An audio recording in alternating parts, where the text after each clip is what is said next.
lição aberta, nós vamos recapitular, e recapitular, gente, é algo assim, tranquilo, né? Para quem o fim tem chegado? Quem pode ler o verso para memorizar, que está em 1 Coríntios 10, verso 11 e 12? Pode ler. Irmão João, pode ler.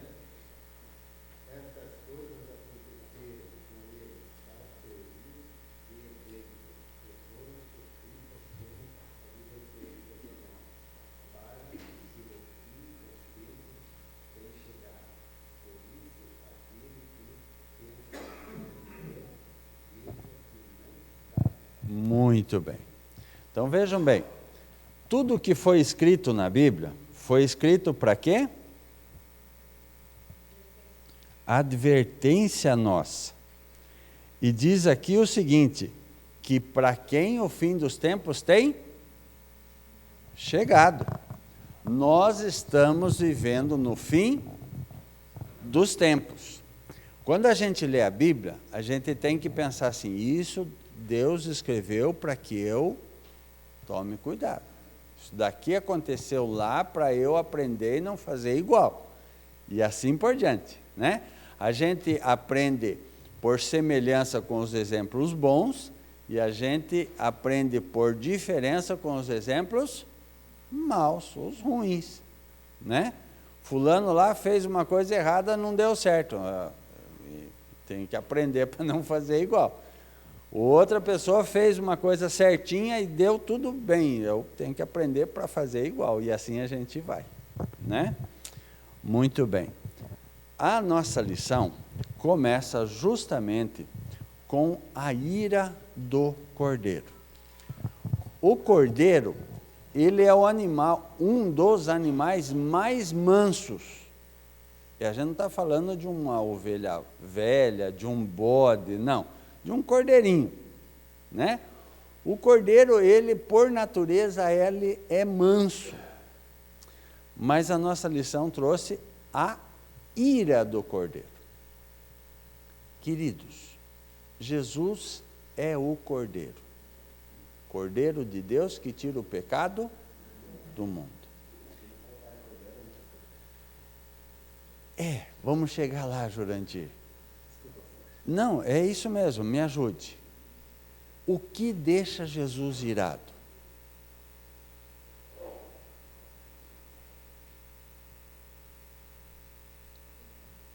O pecado. O que mais?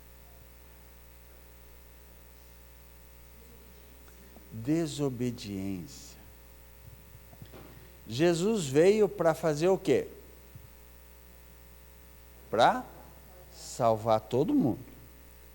Quando uma pessoa tenta machucar aquele por quem Jesus morreu e salvou, será que ele vai ficar triste ou vai ficar bravo? Vai ficar irado, né?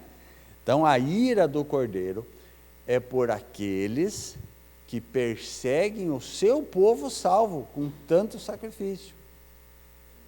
A ira é por aqueles que rejeitaram um sacrifício tão grande.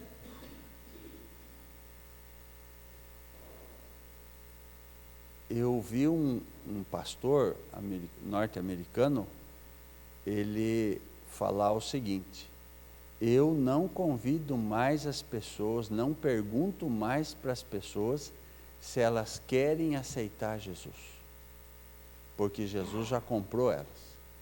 Eu pergunto assim: você está disposto a negar a salvação que Jesus já te deu? Você está disposto a jogar fora a salvação que Jesus já comprou para você? Você não precisa aceitar Jesus, Jesus já te comprou. O que você pode fazer é jogar fora o que Jesus já fez por você. Está disposto a fazer isso? Está disposto a jogar fora o céu que Jesus já comprou com tão alto preço por você? De jeito nenhum, né? De jeito nenhum. E a nossa lição compara e pede para a gente lembrar do tempo de Noé. Lembram? O povo foi ficando cada vez mais longe dos princípios de Deus, a tal ponto que Deus chega e diz assim: eu vou destruir a raça humana. Mas quando ele veio para destruir, ele viu alguém. Ele disse: não, esse eu não posso destruir. Quem era? Noé. Noé era um homem íntegro, reto e temente a Deus. Uau! Para Deus falar isso de uma pessoa, Deus que conhece o coração, as intenções, ele dizer assim: não, esse meu filho é íntegro, reto, não, ele é certinho, não posso destruir, não tem como destruir porque ele está certinho.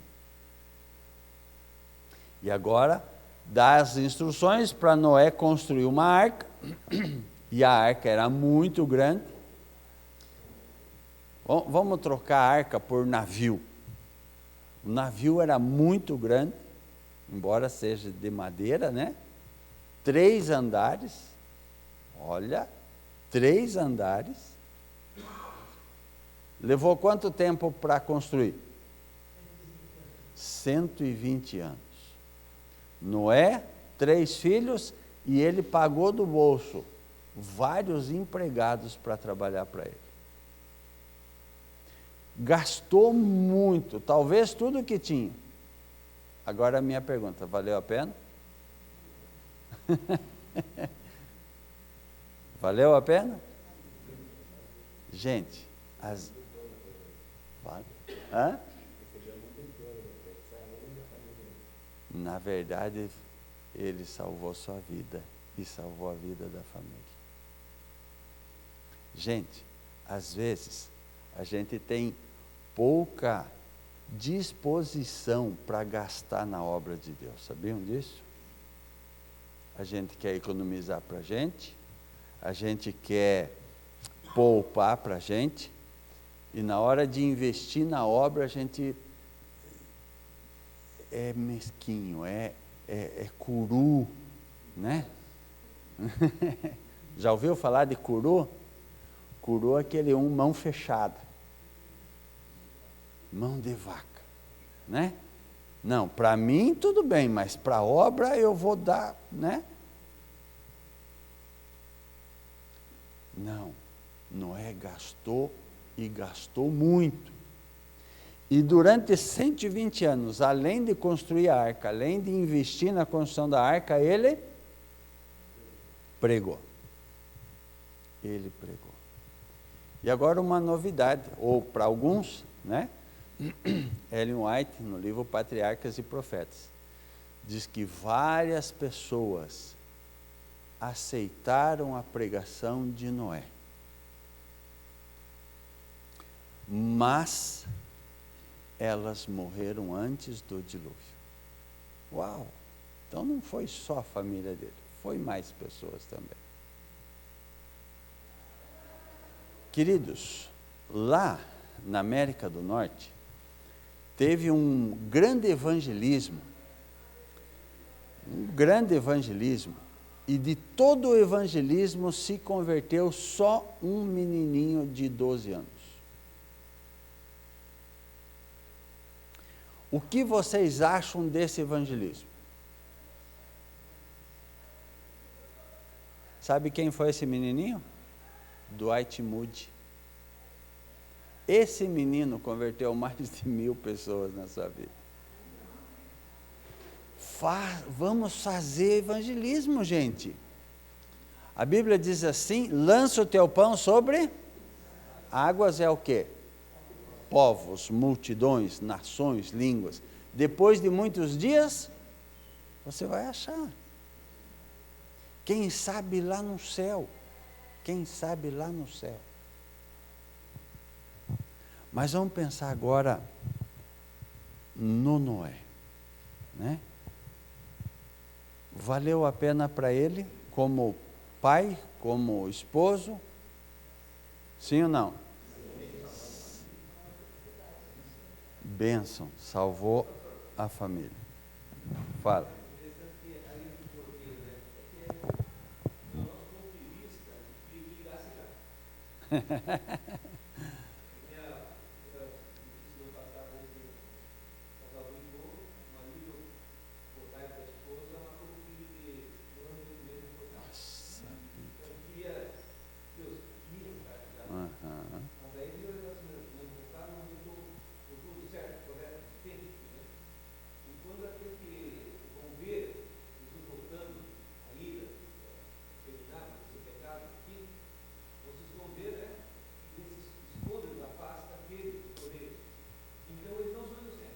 Não só inocentes, não.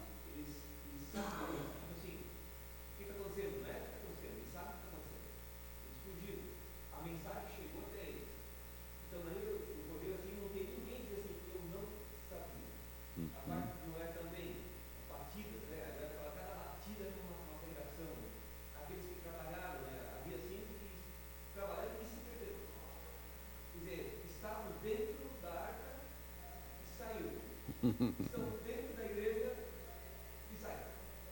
Então, assim, as pessoas têm que tomar consciência que no passado teve e estamos vivendo o mesmo momento. Só que nós estamos prestes a ver ainda o poder que está mundialmente, quer dizer, a voz de Jesus. Pastor, voltando no gancho do seu vídeo, uma comentário que diz assim: pouco adianta saber o tempo em que vivemos se levarmos uma vida dissociada da comunhão com Deus.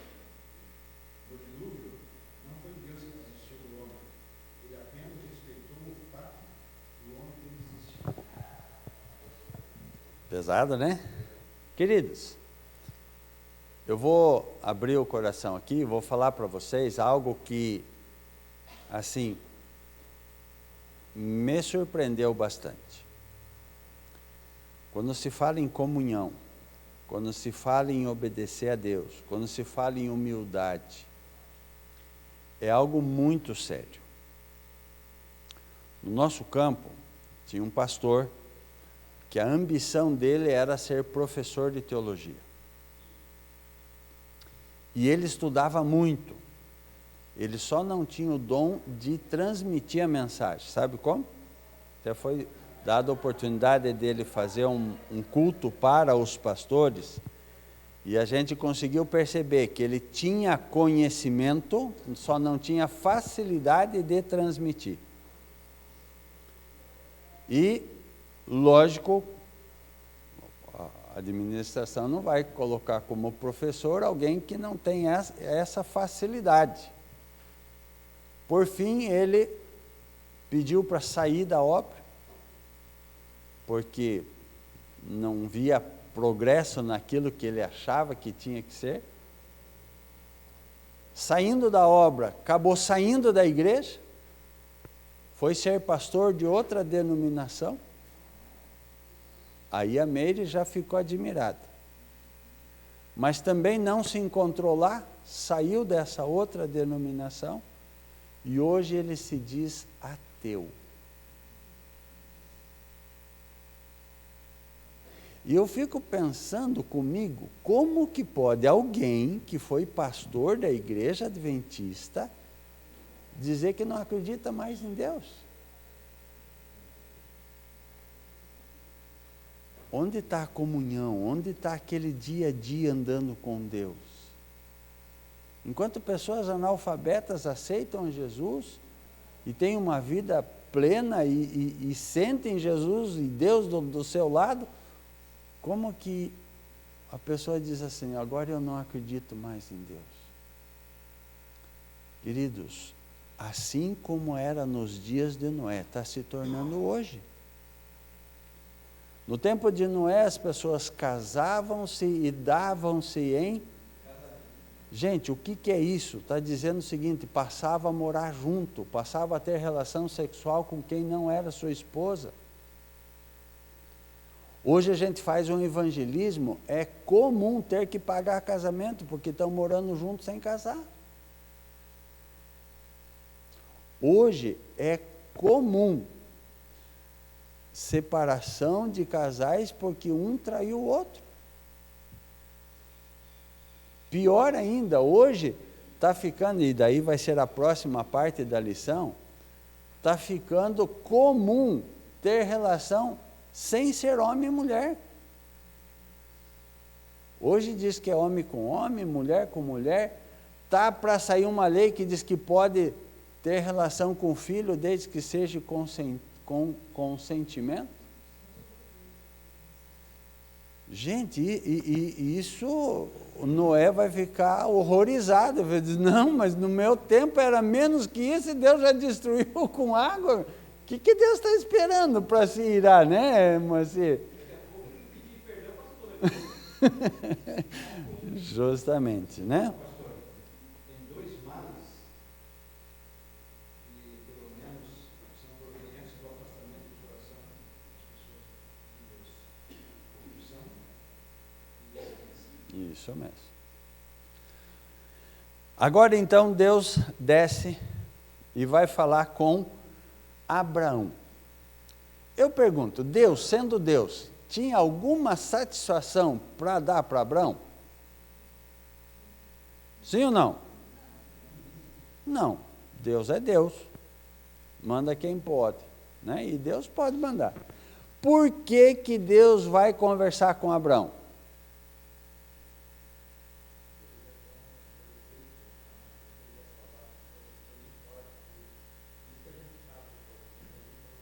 Deus informa tudo e deixa a oportunidade de a gente ver claramente os propósitos de Deus, o juízo de Deus.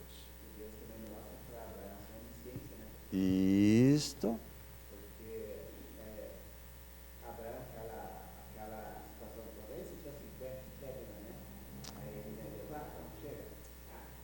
Se tivesse 10, ele não escolheria, né? Mas Deus já sabia que ele tinha nem 5. Justamente. Ele é tão justo a ponto de ter que dar essa declaração para Abraão, né? Provando assim. Como era a vida, como era a situação de Sodoma e Gomorra? Fala, Stephanie, mais alto.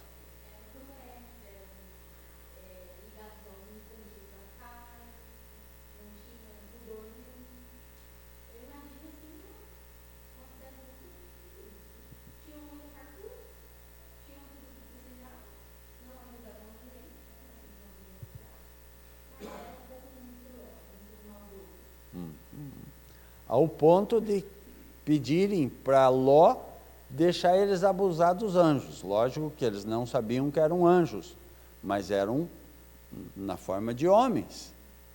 E Ló falou assim, não, abusem das minhas filhas. Outra coisa que eu fico horrorizado, né? Mas era menos, como que eu posso colocar assim? Para ele era menos desonroso perder as filhas do que deixar alguém estranho que estava dentro da sua casa ser desonrado. E os anjos não permitiram nenhuma coisa nem outra, né? Feriram de cegueira. Eu fico pensando nessa cegueira, porque não era cego de cego mesmo. Era cego de não achar a porta. E eles rodaram a noite inteira a casa dele para achar a porta e não acharam mais a porta. Porque eles queriam arrombar a porta da casa para entrar e estuprar os anjos. E eles não acharam a porta.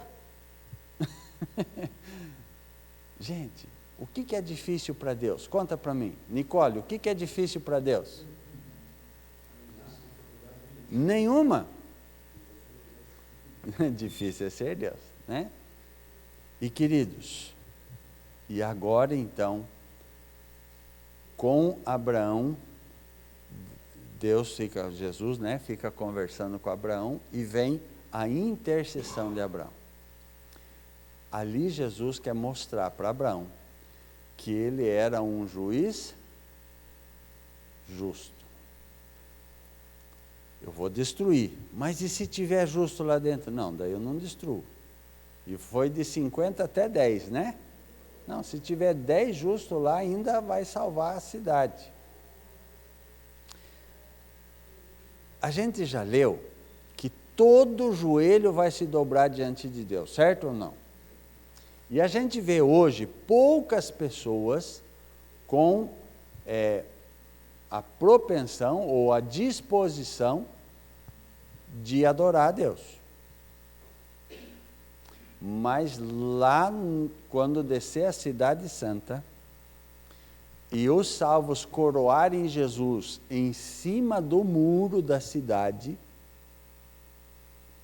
Deus vai dar para os ímpios, como se fosse um filme, de toda a sua vida e de tudo o que passou, todas as oportunidades, todas as vezes que o Evangelho chegou até a pessoa, todas as vezes que o Espírito Santo falou na mente, todos os convites para o chá missionário, estão entendendo? E todos dentro da cidade, os salvos vão adorar, porque já são de Deus, né? Mas todos os ímpios do lado de fora vão reconhecer que Deus é justo, inclusive Satanás. E todos vão se ajoelhar e vão pedir perdão. Só que vão pedir perdão tarde.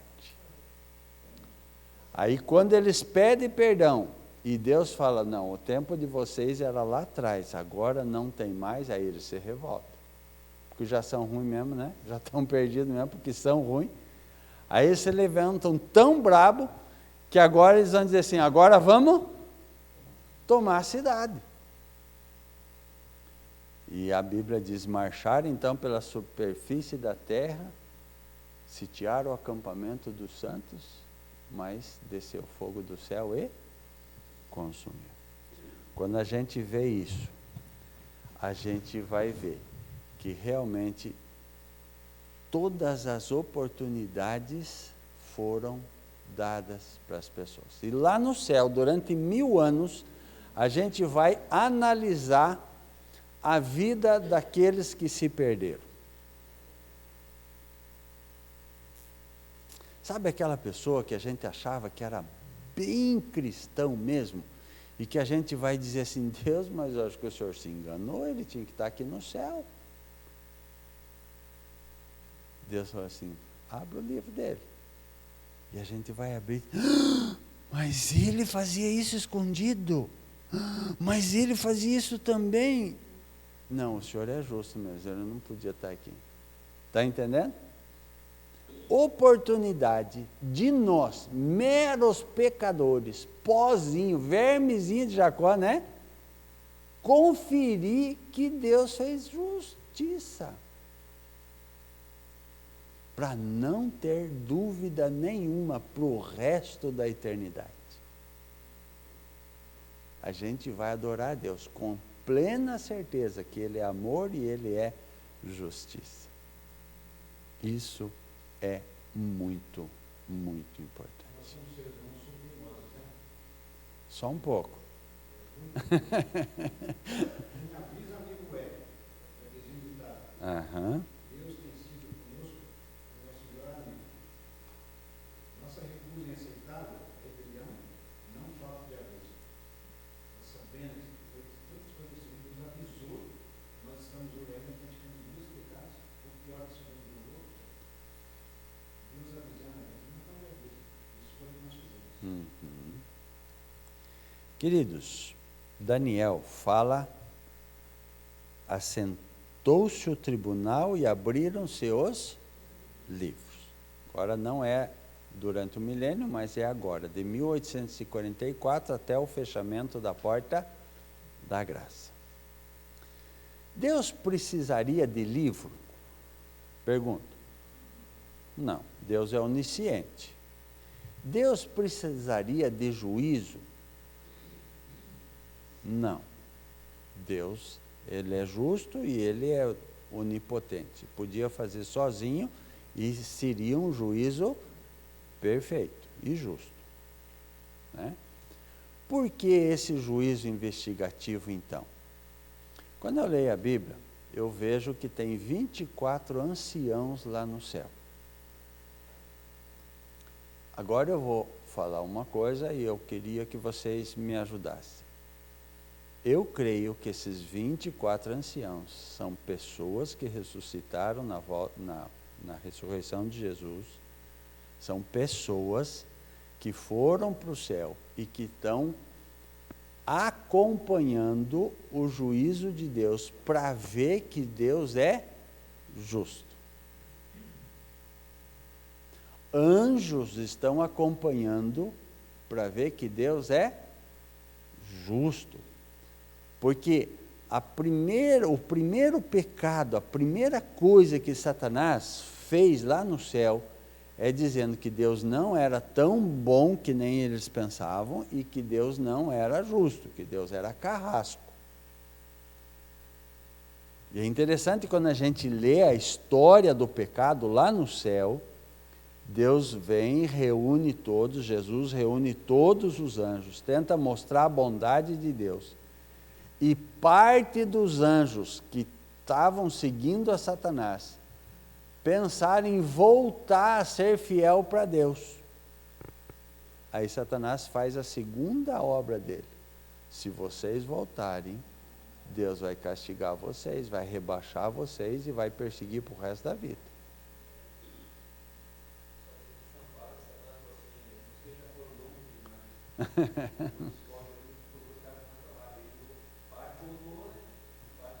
Não voltar. Não é isso que Satanás faz com a gente também? Ele tenta, faz a gente fazer uma coisa errada e depois fica colocando assim, não adianta, você está perdido, você não tem chance. Não é isso que fala na cabecinha da gente? Gente, Deus é amor, Deus é justiça e Deus pagou o preço do nosso perdão. E enquanto tem a porta da graça aberta, nós temos um céu para ganhar, pago por Jesus. Você está disposto a jogar fora o que Jesus já pagou por você? Não, não tem como. Tudo de graça. Isso mesmo, né? Queridos, Daniel capítulo 7 descreve o juízo, Daniel capítulo 9 completa a descrição da visão de Daniel 8,14, dando a data do começo do juízo investigativo.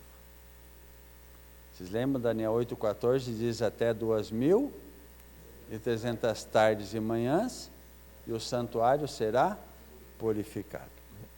Se a gente pega a data da saída da ordem para restaurar e edificar Jerusalém, e conta 2.300 anos, dá 1853. Tá? E aqui, várias pessoas já tentam fazer uma manobra para chegar em 1844. Por quê? Teve ano zero? Não teve? Como é que foi essa transição? Porque antes de Cristo era de trás para frente os números, né? Ano 600, ano 599, anos 598, e assim vinha até o ano zero. De Jesus para cá, é 1, 2, 3, 4, é sequência crescente. Não teve? Teve? Não sei. Mas, no meio dessa profecia, tem as 70 semanas. E a última semana é o batismo, morte de Jesus, no meio da semana, e depois o apedrejamento de Estevão. O batismo de Jesus foi no ano 27, a morte de Jesus foi no 31, e o apedrejamento de Estevão no ano 34. Quando a gente vê que esse daí já está no nosso calendário, você tira 490 de 2.300, sobra 1.810. Se está no ano 34 mais 1.810, 1.844. Então, a gente já não tem nem que ficar pesquisando se teve ano zero, se não teve, se isso ou se aquilo, né? No meio da profecia, passa para o nosso calendário, no ano 34, e daí a gente faz a conta, dá 1844. Mas a minha pergunta é a seguinte: se é ali ou se é lá, Jesus já começou o juízo investigativo lá no céu. Quando aparecer lá o livro Antenor Alberto Selmer Filho, uau! Como vai estar a sentença? O que vai estar escrito no livro? Será que na frente de cada pecado vai estar escrito assim, perdoado? Será que eu lembrei de pedir perdão por todas essas coisas? Vocês sabem que a grande angústia que vai estar em todos nós é a incerteza de que pediu perdão por todos os pecados. Davi ensina a gente. Davi diz assim: perdoa as faltas que me são ocultas. Porque tem pecado que a gente fez e que a gente ou não sabia que era pecado, ou que esquece que fez. Os pecados que a gente lembra, a gente tem que pedir perdão pelo nome, tá? Senhor, hoje eu perdi a paciência, me perdoe. Senhor, hoje eu tive um pensamento errado, me perdoe esse pensamento, me ajude a não pensar de novo. Senhor, hoje eu menti e estou arrependido, vou lá contar a verdade, me ajude a não fazer de novo. O que a gente lembra tem que pedir perdão pelo nome, tá, gente? Mas tem coisa que a gente pode não lembrar. E esse a gente pode pedir: Deus, se tem alguma coisa que eu esqueci, perdoa esse também. Pra...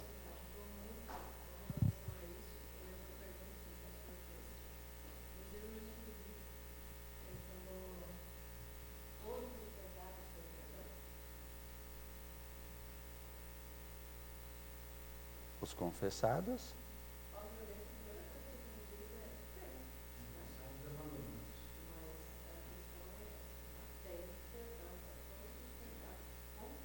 Confessados.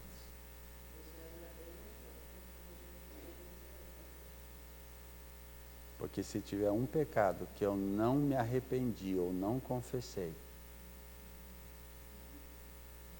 eu perdi o perdão daquele.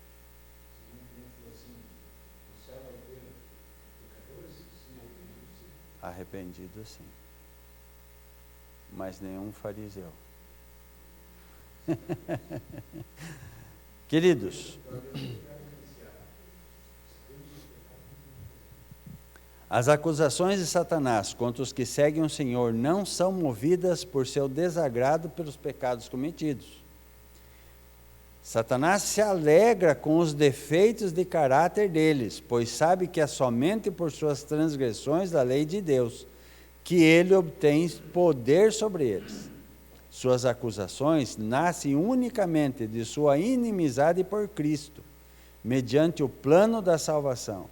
Jesus está rompendo o domínio de Satanás sobre a família humana e libertando-a de seu poder.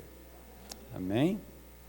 Com sua própria força, o ser humano não pode enfrentar as acusações do inimigo.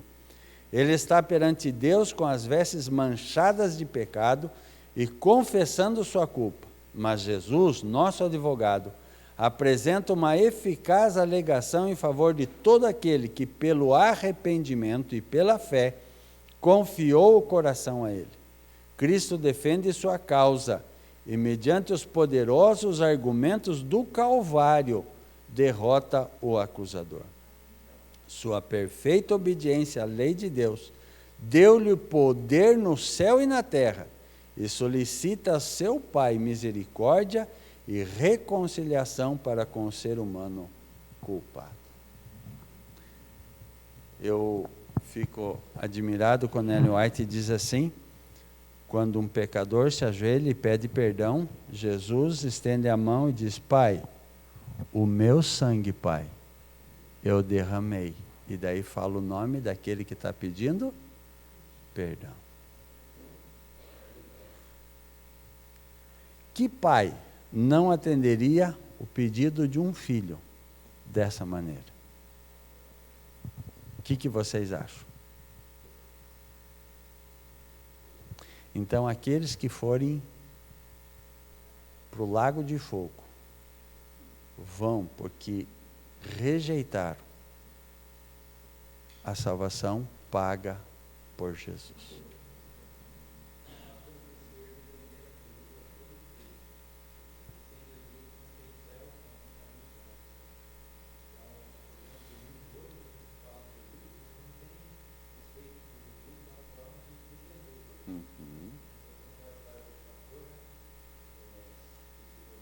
Ateu.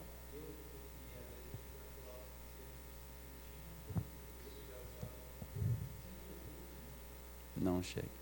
Sem estar juntinho com Jesus, vai perdendo a ligação, vai perdendo a fé, vai perdendo o amor, né? E de repente... Vamos perder a eternidade, não pelos pecados. Isso mesmo. Né? Queridos, eu vou fazer uma oração agora, vou pedir que os professores façam a chamada e depois o pastoreio, tá? Vamos fechar nossos olhos? Santo e eterno Pai que estás nos céus, muito, muito, muito obrigado, porque o Senhor nos ama, ao ponto de oferecer o seu sacrifício para a nossa salvação. Senhor, as coisas que foram escritas na Bíblia, sobre Sodoma e Gomorra, sobre o dilúvio, foram escritas para a gente acordar que sem o Senhor nós vamos perder a salvação e que nós precisamos nos achegar a Ti, receber de Ti força, receber de Ti o acompanhamento, receber de Ti, Senhor, o que for necessário para vencer o mal e para nos salvarmos. Nos ajude a caminhar cada momento junto contigo, em nome de Jesus. Amém.